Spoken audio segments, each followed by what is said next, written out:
I was just saying, Charlotte, I'm just going to use an online whiteboard for people to pop their questions onto Post-its, just in case for any reason we don't get through everyone's queries, we can then follow them up after this hour, and just let everyone know that we are recording.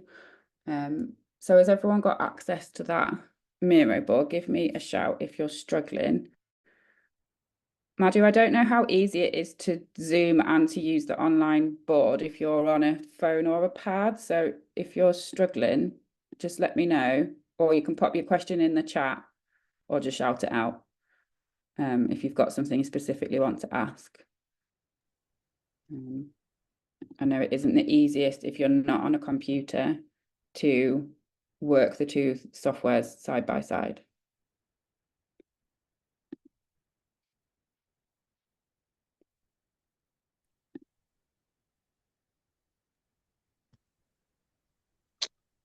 Two more just joined, Emily. Yeah, thanks, Stacey. Hello, I'm on a computer, but I can't see it. Was that Sarah? Yes.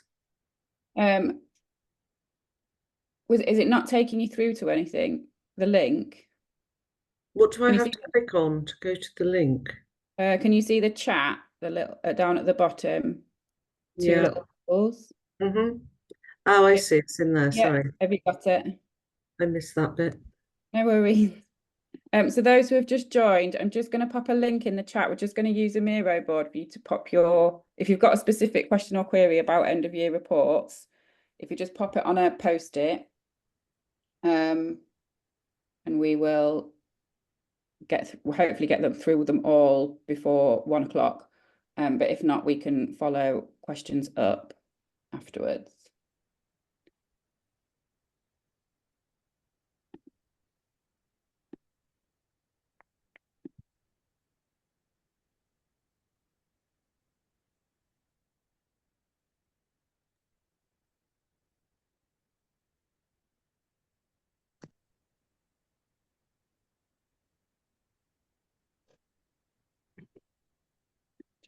Also get the report open. 2 seconds.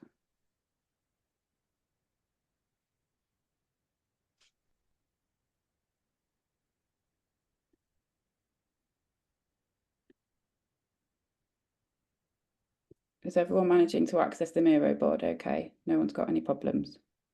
Have you managed to get on, Sarah? Yes, thank you.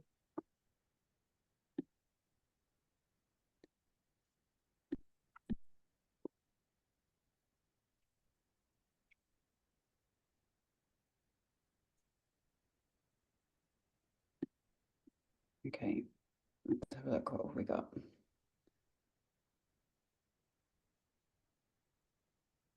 Okay, there's no number 3 in the report. Is this correct? Do you mean question 3? Let me have a quick look. Whose was that question? Sandra? Yeah, I was just looking at the report and it goes 2 and then 4 when it's asking questions. So it goes to who? Yeah, the what should be 3. Okay, as long as that's... Yeah, in the contents table, it does say 3 what, and then I think the formatting's just gone a bit funny and so the how should be number 3. So how should be 4. What should be 2. What should be 3. So it does say 3.1 underneath. It's just the big 2 seems to have changed. Should be a 3 on page. That's right. 11. Yeah, no problem. Okay. As long as I'm not going to be missing anything on reporting. Yeah, that was an easy one. Okay. Yeah. Does it matter if we don't have any voluntary directors and trustees? Whose is that question? I think this is probably a question for Charlotte. Sandra again.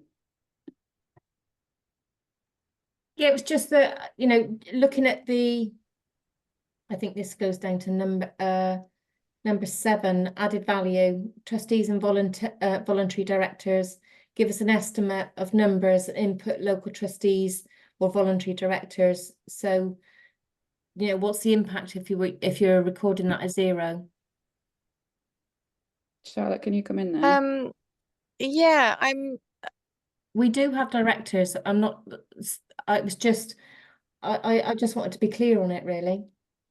Right, so you have directors, but they're paid. I'd need to check that. I don't know.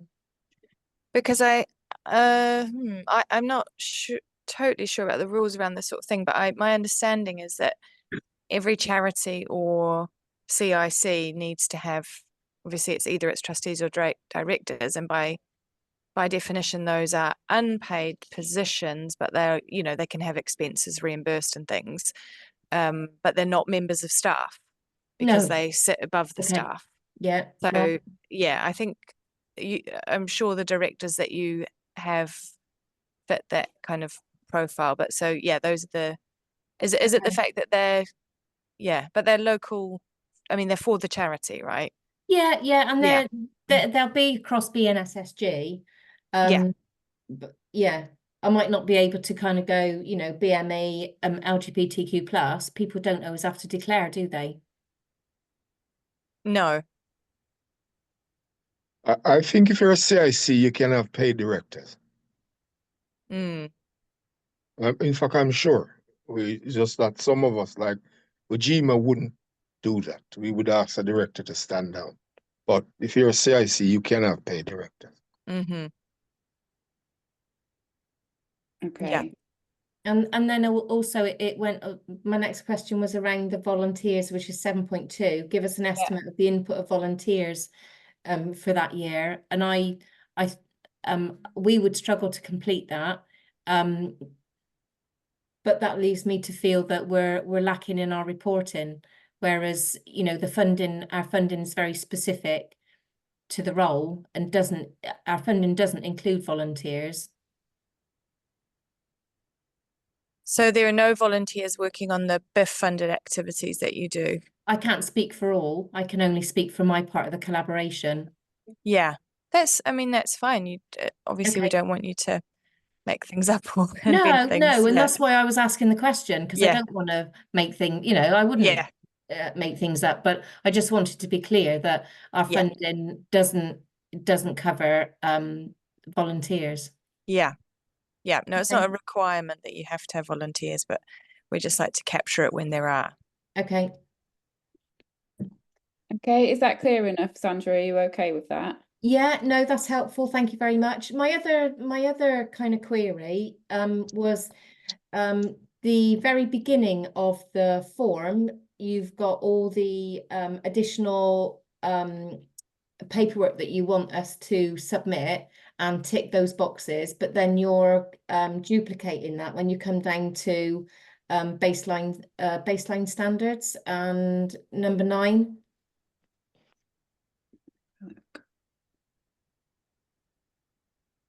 I think that checklist at the beginning is it's a capture all because it's more than just that baseline stuff, isn't it? It's just to tell us, it's to give you a kind of heads up at the start of the information that would be helpful to include.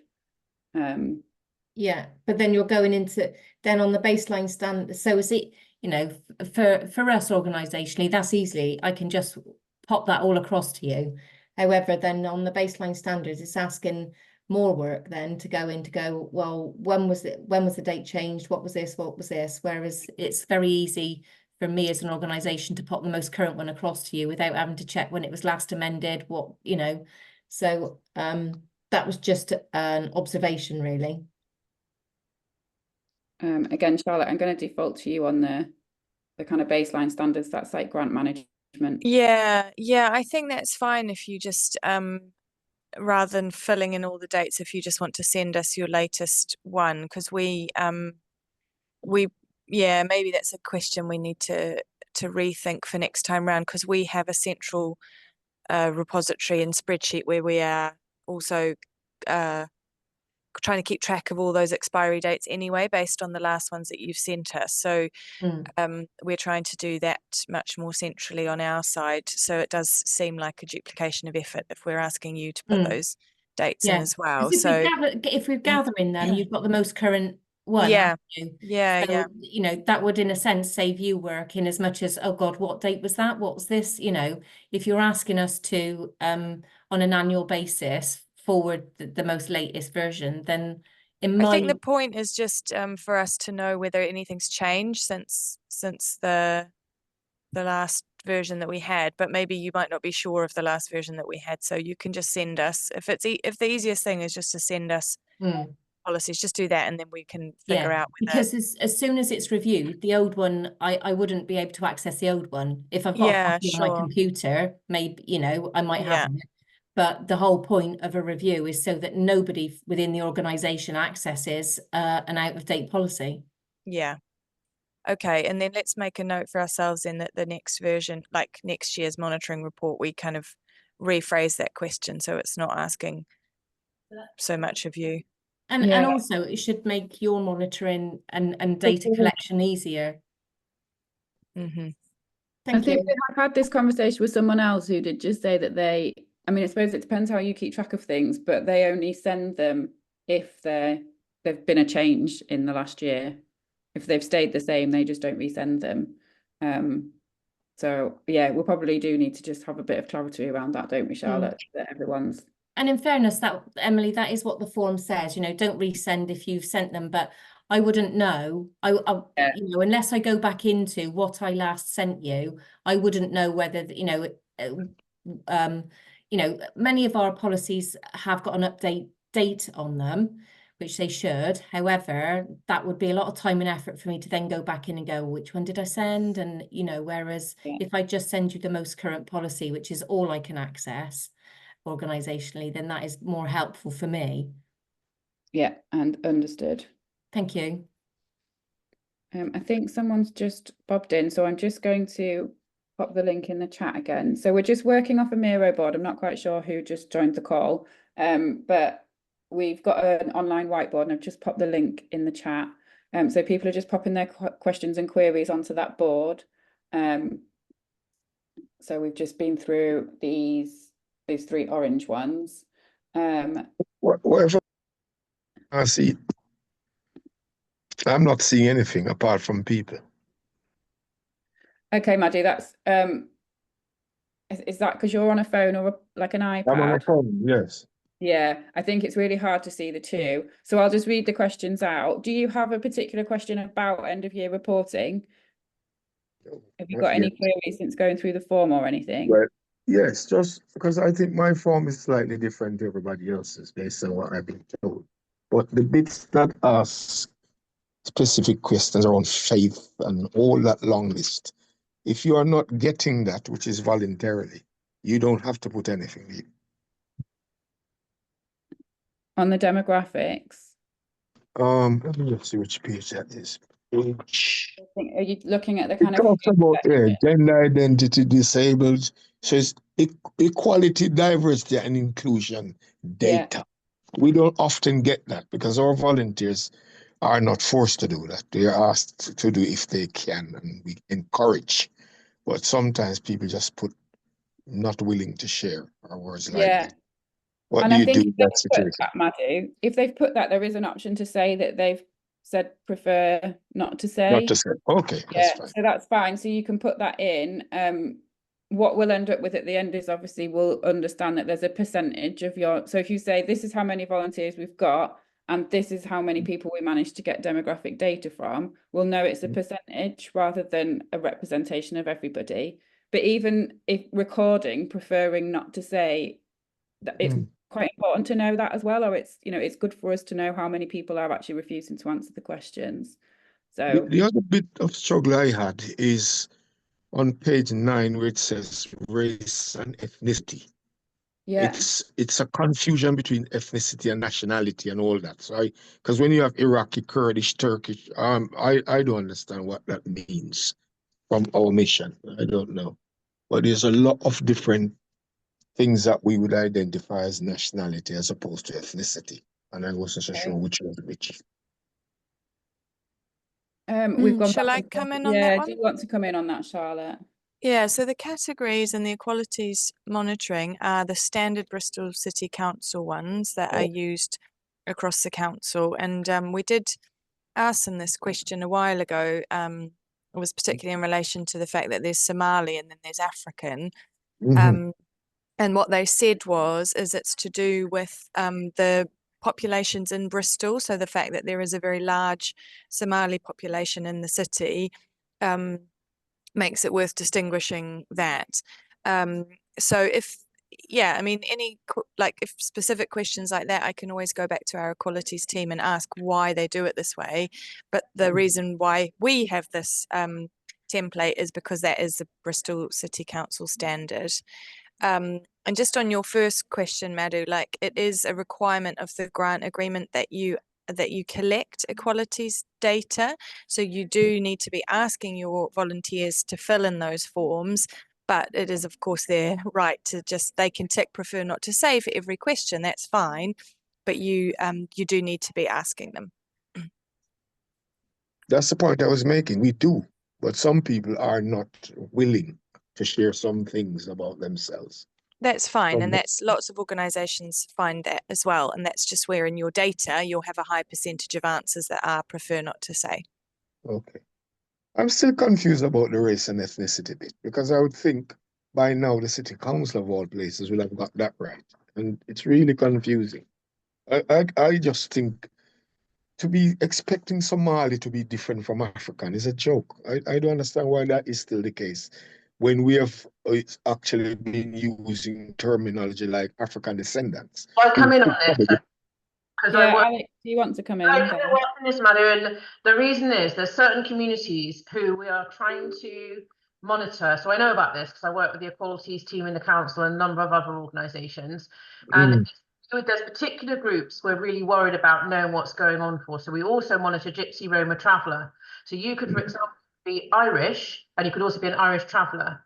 And as an Irish traveller, you choose whether you want to declare you're an Irish traveller or just put down that you're Irish. It's your choice. Okay? But the reason we're collecting, for example, the Somali community or drilling down sometimes into some of our Middle Eastern communities is because they are facing particular oppression. So, for example, we'll have some Caribbean community members who will tick African because that's what they generally want to say because that is their heritage, and some who will tick Caribbean. That is a personal choice. All right, it's a personal choice. And then other people tick Black British. Okay, so they could choose between Black British, Black Caribbean, or African. That's their choice, and we can never quite know what people choose. That is a personal choice, but we're trying to give people a chance so we can monitor specific communities. So our Somali community is our largest African community in as in terms of the diaspora in Bristol. It's one of the largest communities, and there has been a lot of specific issues we're trying to get to the bottom of for that community. So that's why across the country people are citing and asking specifically for you to find out, for people to choose if they want to tick Somali if they are Somali, so we can get to the bottom of their very specific needs. And it adapts over time, and it comes to do with what's going on in society, if that makes sense. And you're right, there is both ethnicity and there's race in there, and it's complicated, is what I say to you. But there are reasons for it, so we can meet specific needs. Does that make sense? Yeah, I understand what you're saying but it's confusing for people too when we try to explain it that way you just did. Because if you hadn't said that to me, I wouldn't work out what that means. So when a Jamaican says, well, why do you not have Jamaicans? And all that question we get, then we'll have to be able to explain why certain people have been singled out. That's what I'm trying to do. You know what I was going to suggest is it might be something for us to work with the City Council, VOSCA, BSWN, that we run a session, because organisations have problems with people filling in their data. All right, so police officers are not filling in ethnicity data because they don't understand the importance of it, and if they don't fill it in, we then don't know who's being disproportionately dealt with by the police. But a lot of officers are not filling it in. So what we're trying to say is we need to bring it back to basics with people on why do we bother collecting such personal information, because people find some of it very personal, they don't want to answer, and people won't fill in, they won't tick boxes if they can't see the reason for it, especially if they already don't trust authorities. So I think what might be worth us doing, I would happily come and talk to you, bringing in a couple of other people I know, Madhu, to your volunteers, or I would happily come and support you with a conversation to help explain why. And then if people still choose, that is their choice, but if they understand why and why it's important, they might be more likely to fill it in. That's right. And can I suggest that you guys make contact Yeah. outside of the meeting? Yeah, well, I was just going to say, Just I we think, won't get Alex, through all the can we, questions, will we? yeah, I was just going to flip here, Sarah. I was just going to pick up with Alex there and say there's maybe some peer learning that we can pick up out of this session. And I'm sure that there's more than just Madhu who would benefit from your insight into that. It was really well articulated, and thank you for that, Alex. Yeah, Really good brilliant. insight. But I think maybe there's room for us to do maybe another online session. And if you could lead that and we do an hour and we invite all the organisations from BIF to attend that, I think that would be really helpful. So let's pick that up. An in-person one, Emily, as well. But I think, yeah, I'm really happy to talk offline on this, Sarah. I will go offline with it. And it's something I've done some work on this with some other groups. But yeah, I'm very happy to, because I really understand what Madhu's saying. And it's actually quite, a lot of people just presume people understand why they asked for this personal data. Mm-hmm. They don't. Yeah. Thanks, Alex. Thank you. Right, let's move on to some of these other questions. So this first one, this green one, what data evidence should be included to support the findings? Whose question was that?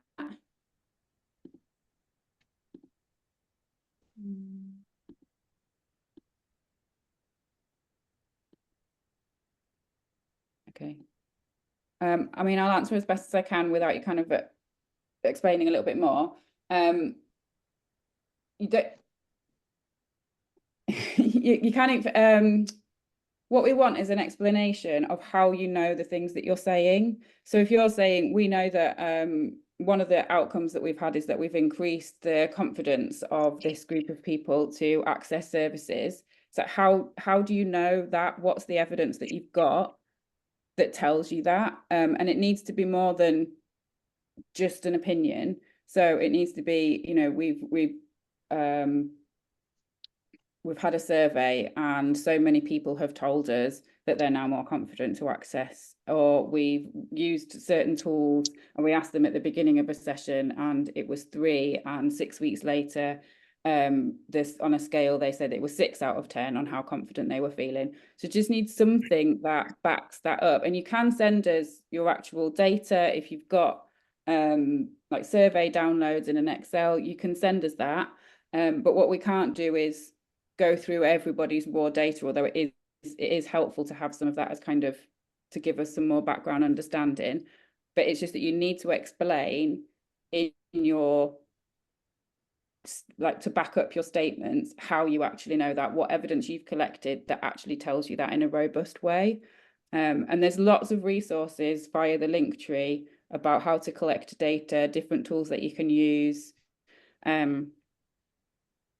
So hopefully that explains it a little bit more, but it's about an explanation. We're not expecting you to kind of send, you don't have to send all your kind of survey data or lots of photographs of things, although photographs are great.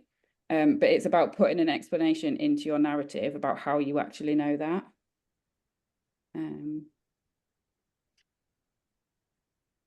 The ways of working, 3 questions around communities. Whose questions that? That's me. Yeah, I'm trying to find where I saw it, but it just seemed like 3 questions were a bit similar, and there's in the ways of working, and there's 2.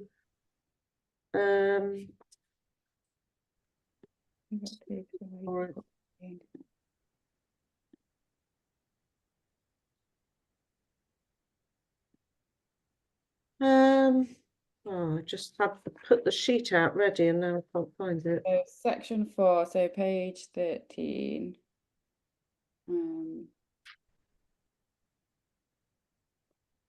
I'll just go to my other question, which is around, you know, we talked a lot about adding in a section on added value. But the added value we've got is to do with our partnership. But there's 2 separate kind of added values. There's added value that we bring as part of a partnership, but there's added value that we bring as individual projects also. So how do we record that? Because I particularly recorded it this year in its own little folder. Explain a little bit more about what you mean, Sarah. So there's a specific question that goes to you as a partnership about the added value of the partnership, and we've done a bit of workshopping on that as well, haven't we, recently? Yeah. And then there's a section on added value, which is quite quantitative. That's about people and funding. Mhm. So you're saying there's something else that you want to say around added value from an Yeah. organizational point of view. Yeah, and I'm just wondering where I would put it in. So would that go in 7.4, other added value? Well, I don't have that. Where's that? Page 23? Page 23. It does talk to more of something that has a financial element to it, that question. It does, but there Yeah. doesn't, I get what Sarah's saying, there doesn't allow for any expansion on your added value unless it's got a monetary value to it, which is a bit disappointing. And I would say you could put something in 6 around added value in terms of, so there's a question about kind of significant learning and development of the organization. You could put something in there, although I appreciate the word limits are quite small. Or you could put some narrative into that 7.4 and say you can't give an estimate of financial value. Yeah. And we have talked quite a lot about like looking at social value rather than financial value, and we've kind of dipped our toe in the water a little bit with it, and there is a resource that talks a little bit about it, and we've kind of done a bit of an introduction as to how you might calculate that, but it is a chunky bit of work to be able to do that, so there's no expectation that you do as part of this reporting, but maybe that's something that we need to think about in terms of giving you space to report on that if you wanted to. Yeah, there's things like, we get a lot of sort of inquiries from people out of area and that kind of thing, or things, where we just do a bit of other work. Yeah, so I would put that into 7.4 then and not worry so much about the financial aspect of it. Just say, not sure. I mean, you might be able to put a financial value to it, but that isn't always necessary. I would agree with Sandra on that that's not the only thing is that the only way that we understand value is in monetary terms, but that isn't the only way that we gain value. Okay, but it have to be examples because they're all sometimes they're quite unique. Yeah, okay. So let's pop that in there, pop it in 7.4, and then we can look at that. Okay. But to me, it just seems this sort of repetition of questions around connecting to the community, but just worded in different ways.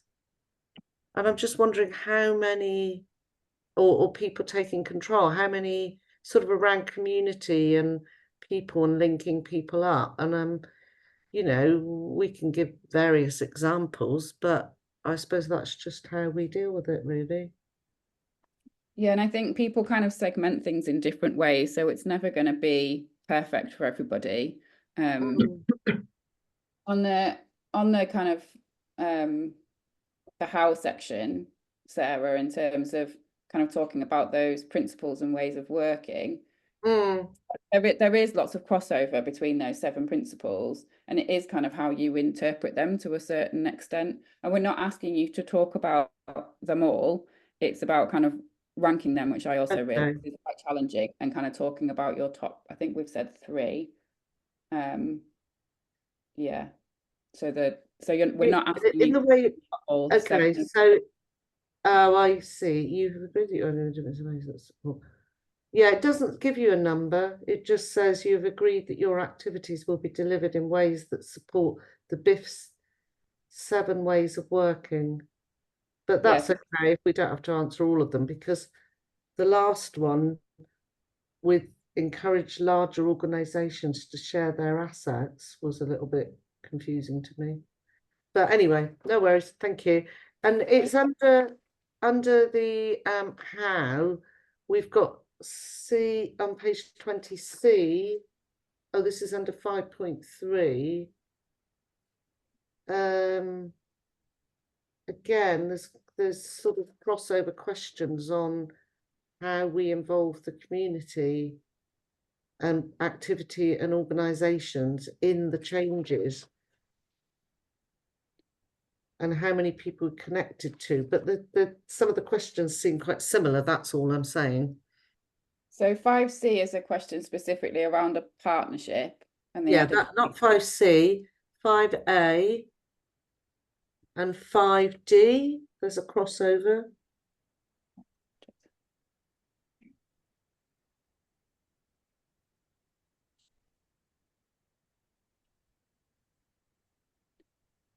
So 5A is about that's about looking at attribution.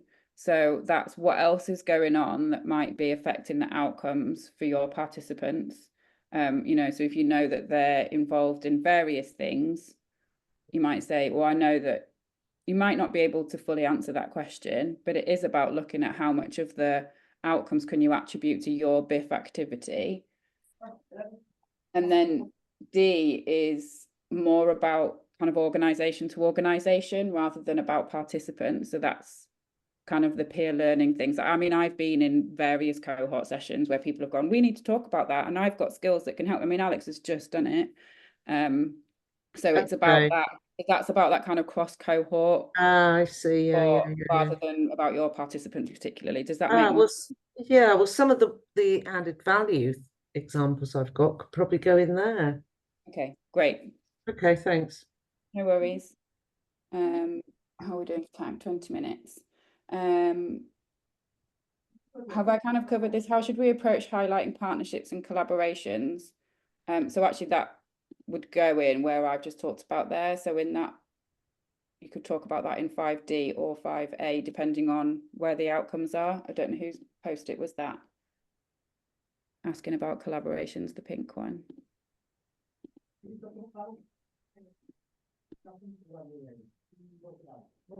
Well, hopefully that answers that question. So that really is talking about the narrative. It's about talking about those collaborations that you've had, partnerships that you might have built because of BIF, and specifically if they've come about because you're part of that cohort. It's really helpful for us to understand that the value of bringing you together as a cohort, and whether that's, you know, what is the significant difference that that's making, rather than just having funded you all and then let you all be and not ever brought any of you together, and you know, because we're hoping that it is facilitating some of that collaboration and partnership work. We Yes, really want to know about it. I've got it.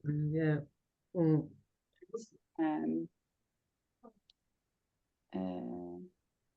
Section 3, the what. Would it be possible for us to list all activities in the section, or would you prefer an overview instead?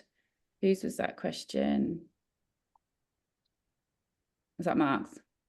Yeah, it's me. Yeah. It's just because I'm realizing that in year 3 we're doing quite a lot of different events and activities, and we have quite a lot going on. So I want to cover as much as possible in that section, but I'm also aware that the question says you don't have to list all of them. But so we can sort of do a summary instead. But I think it's not quite nice for me to have a list to go, look at all these wonderful things we've been doing, you know, as part of my work with that. So it's two things really. Can we put a list of all the activities in there? And then, or maybe you want to put it as an attachment, like I don't know, an appendix at the end or something, and then have a summary. So I don't know which way is better to approach that really. I was just going to say exactly that, Mark. Maybe it is to have that summary overview. But then if you have got a list of activities, you know, say I'm adding them as an attachment or of my first appendix, so that we've got a really good, because it's quite just I mean, it's up to you really, but I would say it'd be nice to have a summary overview and the list as an attachment. I don't know whether Charlotte wants to come in and say something different, but that would be my preference, I think, if that's not adding kind of loads of work for you. Yeah, I think it sounds good from my point of view as well.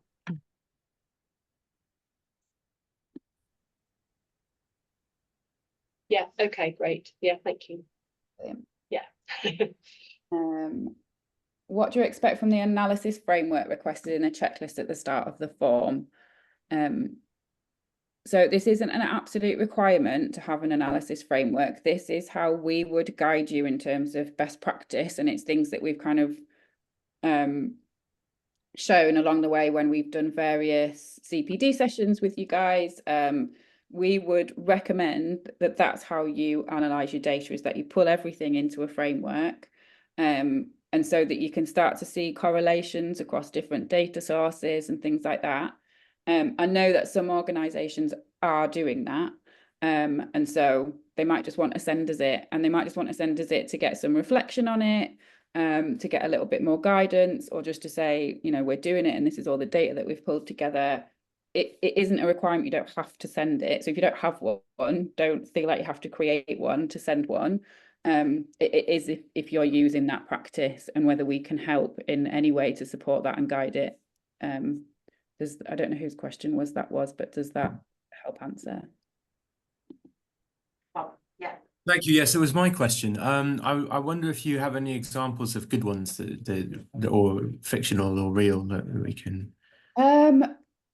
Yes, we will have, and I can definitely send you one, or I can pop it into that resources folder that you can get via the link tree. I'll pop it in there, Rob, because we have got we will have a kind of fictional version that we use for training, so I can put something in there and you can have a look at what we mean by that.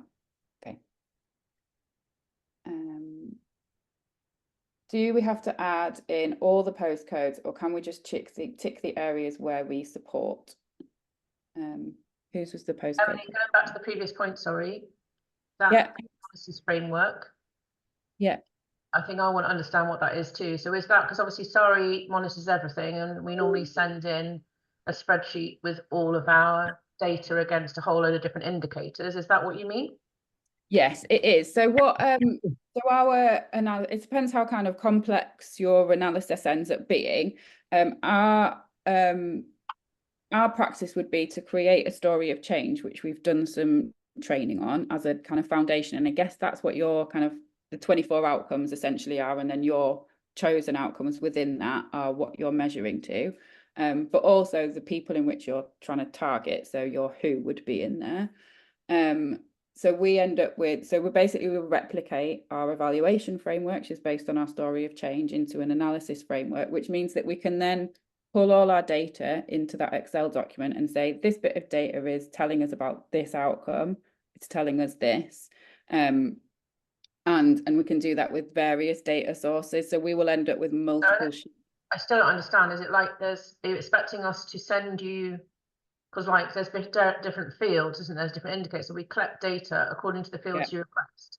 So what we've done in the past is we complete a spreadsheet against the fields that are what we're trying to show you, you know, our progress against particular outputs or outcomes. Yeah. Is that what you mean? Yes. And then you can so it's easy for you to take it across to your own analysis, if you like. So we won't do any further analysis on it, Alex. It's more if somebody wants some additional guidance as to, you might say, this is how we do it, and that's fine. I don't need any more kind of input into it. I would say if you have that document, I would say send it. We won't do any further analysis on it necessarily, but there might be something we say, do you know what, actually, if you tweaked this, it might help. Because we normally complete a spreadsheet that gets sent to us against the outputs, don't we? And I know now we've moved to a Word document. Yeah, so I don't think everyone will be. Okay. So still probably Excel. So the reason we moved to Word was because Excel just wasn't really working. With that. So it's probably like, but for that particular element, spreadsheet makes sense, Excel makes sense. So okay, so I think what we're doing is looking at what we did before and just sending that in as a spreadsheet, because I don't think that will need to change very much, is my view, but might be over. So we have narrative as well as numbers in our spreadsheets. We end up with quite a lot of narrative in there as well. I'll pop on into the resources. Sandra, I'm just looking at Sandra now because you're from the same partnership. Do you know what is being asked for here? No, I don't really. I don't understand it. It was one of the questions that I had. Somebody else popped it up as well. I get what you're saying, Emily, is that it's not a requirement. If we're not keeping that kind of data, we don't need to create something and send it you. So for me, it's I know, you know, I excuse me, I support Sarah, we don't keep any kind of Excel kind of record of what we do. Sarah keeps her own records, but it's not something that we then transpose into any type of Excel. So and I get what you're saying, Alex, is that, you know, when in my head, when BIF 3 is around the corner and we need to be able to justify why Bristol should fund a BIF 3, I get all data would be useful. However, ourselves and I'm sure many smaller organisations don't keep that kind of data.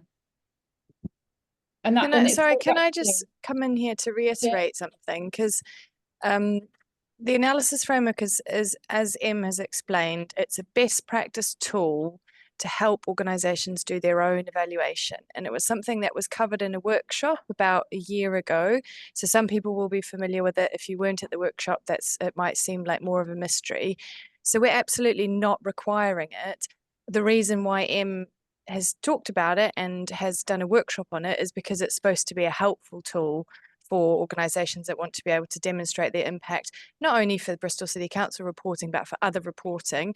So if it's something that people feel like it's still a bit of mystery, but it could potentially be useful, then maybe next year we could revisit it as a topic for a future workshop.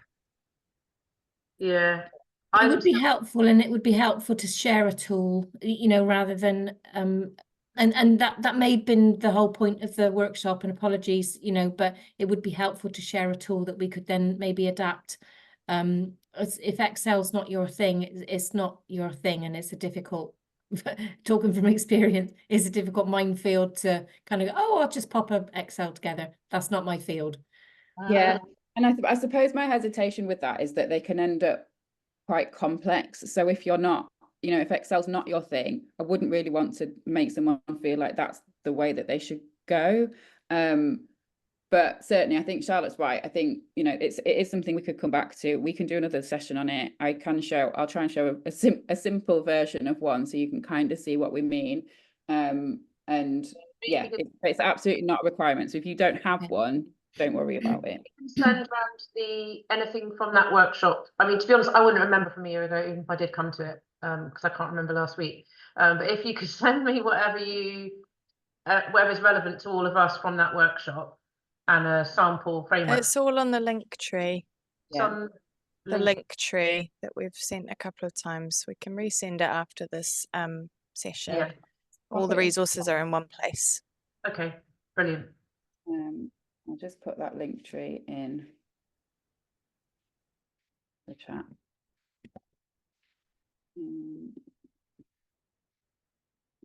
So from here, you can access recordings of previous sessions. There's a YouTube channel that has recordings of previous sessions on it. There are a bunch of resources in there from previous workshops. And it has the calendar of events as well that you can access. So I suggest favoriting that link because that is where all the information can be got. Okay, is there any that we haven't covered? Postcodes. Did we cover the postcodes question?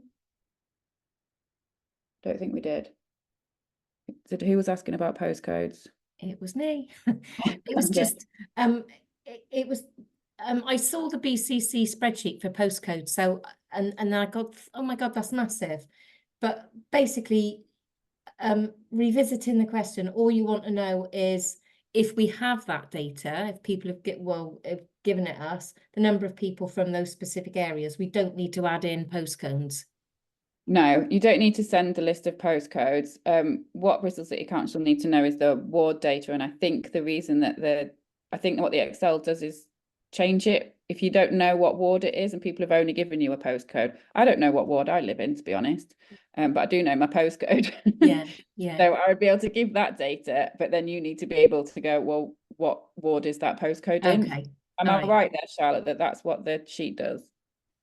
Yeah, it's just a tool to help if you convert the postcode data into ward data if required, but some people won't need it. Okay, thank you.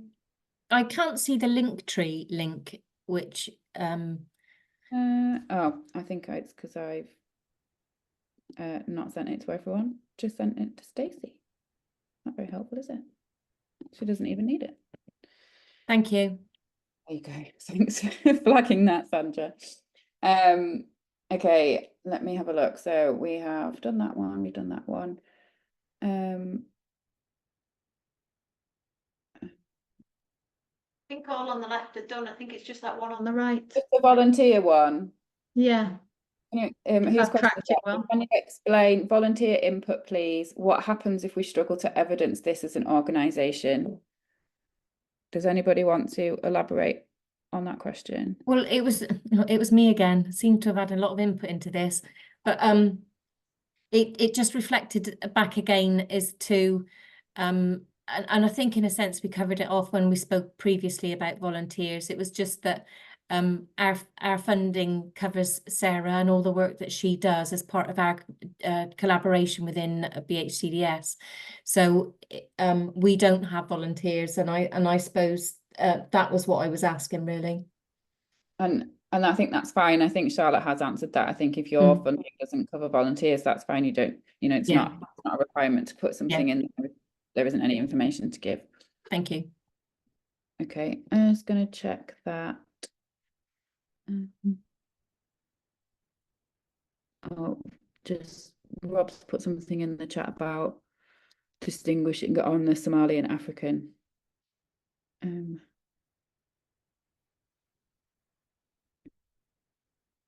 Okay, thanks Rob for that input. Has anyone got any other questions? We've got 5 minutes, so if there's any further reflections or if someone wants to ask a question that we've not covered already, I realise I know it's a stressful time to do reporting, and I know that it's still not perfect. I hope it is better than last year. Sandra's got a thumbs up. So I know that, and I know the Word document's not perfect, and people have said, oh, I'm struggling with the text boxes. I mean, write out of the text box. If you need to write it onto a separate sheet, if you go and I can't actually work within this kind of boundary, that's fine. We will work with it. You just need to answer those questions. Are there any other questions for Charlotte and I while we're here? And you can send us an email as well. Put my email in here just in case anyone's not got it. And just a reminder that there's also the Paperwork Cafe that's happening. I think it's next week on the 10th of October, being run by Voska and Black Southwest Network. And that is a place where you can go and write your report there in the space. And if you have questions, they're there to answer them, and you can get support from others. And, it might be that several people are struggling with a similar thing. So just remember, there's still that option, and you do need to sign up for it though. I can put a link in the chat. I'll go and find that now. Brilliant, thanks Charlotte. Alex? Yeah, I was just trying to find where the analysis document is. So I've gone into the link tree. It's not on there yet. That's what I was saying. I'll add it to the resources after this. The resources from that actual workshop you did a year ago, are they on there? I don't know whether we actually did do a specific workshop on analysis frameworks. I think it's something that we've talked about in cohort workshops. I know that I've had specific conversations with some organisations about putting them together, or it might be that we've had conversations in these kind of drop-ins rather than running. I think we did go over it in I remember it in the October workshop in Noah's Media Centre, I think. Yeah. That would have been a year ago. Yeah.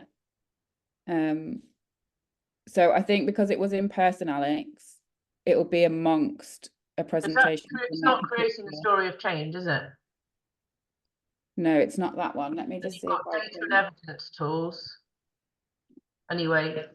I think it'll be in amongst, no, it won't have been recorded. We didn't record that session. Thinking about it. It's very difficult to record the in-person sessions.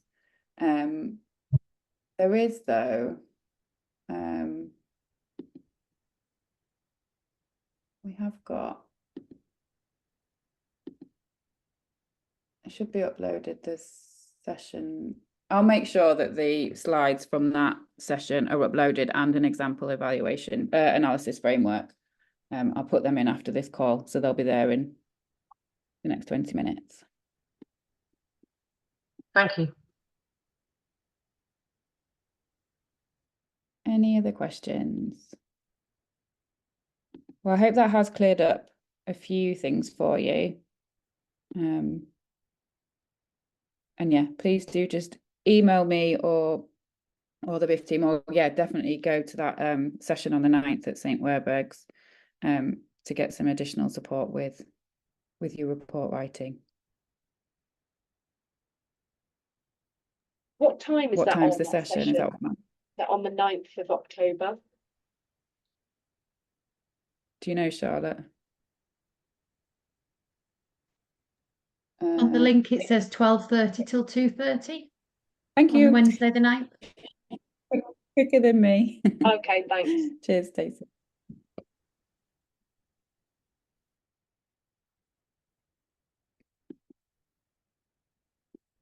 Okay. Thanks everyone for coming. Hi, Thanks, Ten, everyone. Yeah, Yeah, thank you.